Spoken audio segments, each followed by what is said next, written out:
Владата како нем наблюдувач на лошата економска слика во Македонија. Цените неконтролирано растат, а институциите само си ја префрлаат одговорноста. Граѓаните прстот го вперуваат во власта, бараат мерки за заштита, ама немаат доверба дека нешто ќе се преземе за да се подобри ситуацијата. Не, овде нема одговорност никаква, а што се однесува до надлежните, се знае кој е на власт, тој е одговорен. Секој си ја прекара водата.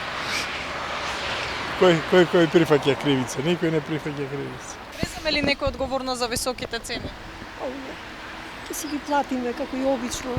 Наглиот и неконтролиран раст на цените се случува веќе неколку пати во последните 2 години, а надлежните не реагираат соодветно.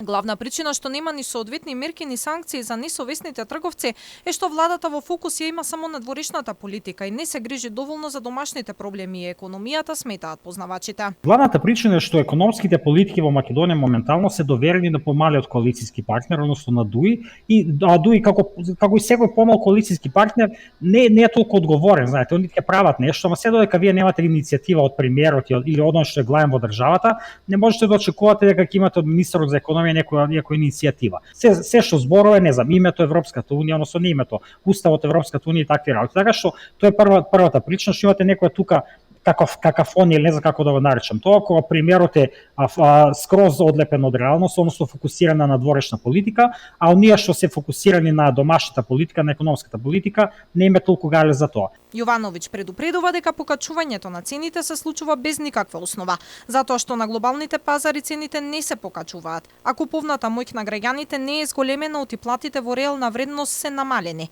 Според него, итно мора да има замрзнување на цените, бидејќи без контрола цените нема да паднат. И тоа е она што е најтажно, што ово се случи веќе неколку пати изминатите години и пол, и сега повторно се случува. Дополнително на сето тоа владата само гледа што се случува и само критикува, само вика да фирмите се многу неблагодарни, фирмите се нехумани, нечовечни, ова не сме да се дозволи и ништо. Ќе си го каже тоа и ќе крене раце, не може сега ништо не преземе, апелираме на фирмите да не се однесуваат на тој начин. Така што она што треба да се направи е без никакво сомнение, владата мора повторно да ги замрзне цените на основните прехранбени производи. За покачените цени министерот за економија Кришник Бектеши прстот го впери кон трговците и побара казни од Комисијата за заштита на конкуренција, а оттаму пак кажаа дека не можат да постапат ако некој не им доставил писмено сомнение. Премиерот вчера проговори на темата и кажа мерки ќе имало, но конкретни какви и од кога не кажа.